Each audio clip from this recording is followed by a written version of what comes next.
My name is Leela, and for years, I've been financially supporting my sister, Emma, and her husband, Mark.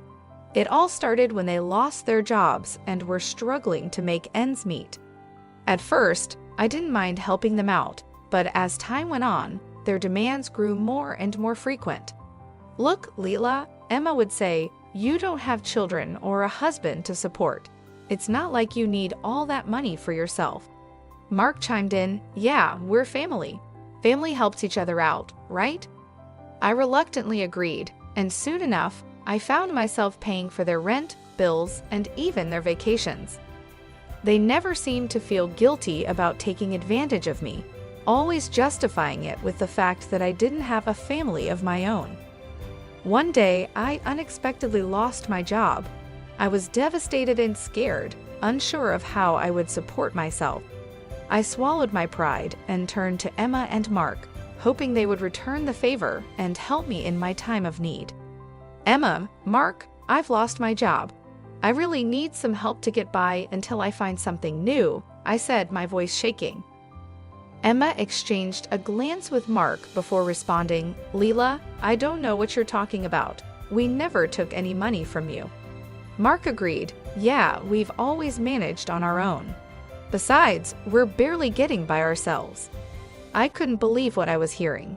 The people I had supported for so long were now denying the help they'd received from me and refusing to lend a hand when I needed them the most. Feeling betrayed, I left their house, my heart heavy with disappointment and anger. In the following weeks, I struggled to make ends meet. I sold some of my belongings, cut back on expenses, and spent countless hours job hunting. Eventually, I found a new job, but it paid significantly less than my previous one. One day, as I was leaving work, I noticed Emma and Mark waiting outside. They approached me with smiles plastered on their faces. "Leela, we heard you got a new job. That's fantastic," Emma exclaimed.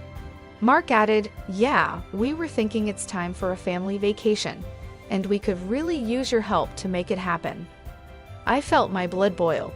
After denying the help they had received from me and refusing to support me when I needed it, they had the audacity to ask for more money. I clenched my fists and tried to calm myself before responding. "Are you serious?" I snapped, unable to contain my anger. "After everything I did for you, and you refused to help me when I needed it. Now you're asking for more money." Emma and Mark looked taken aback by my outburst, but I continued, "I want every penny I've given you back. I've had enough of being used by you too." Mark scoffed, "Leela, you're overreacting. We're family. We were just asking for some help, like you've done in the past." Emma chimed in, "Besides, we never asked for your help. You were the one who insisted on giving us money." I couldn't believe the lies they were spewing. "You two are unbelievable. You manipulated me for years, and now you're trying to make it seem like I'm the bad guy? I won't stand for this any longer." I stormed off, determined to put an end to their exploitation and deceit. It was clear to me that they would never change, and I couldn't let them continue to take advantage of me or anyone else. I decided to take legal action against Emma and Mark. I gathered all the evidence I had, including bank statements and records of the money I had given them. I was determined to hold them accountable for their actions. The court proceedings were grueling, with Emma and Mark trying to discredit me and deny any wrongdoing. However, the evidence I provided was irrefutable. The judge ruled in my favor, ordering Emma and Mark to repay every penny they had taken from me. Not only did they have to repay the debt, but they also faced additional consequences for their actions. Their reputations were tarnished, and they were forced to confront the reality of their selfish behavior.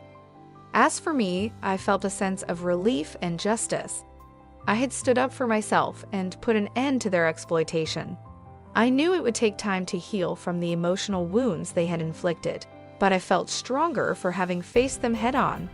In the end, I learned the importance of standing up for myself and not allowing others to take advantage of my kindness. I vowed never to let anyone treat me like that again, and I walked away from the courtroom with my head held high, ready to start a new chapter in my life.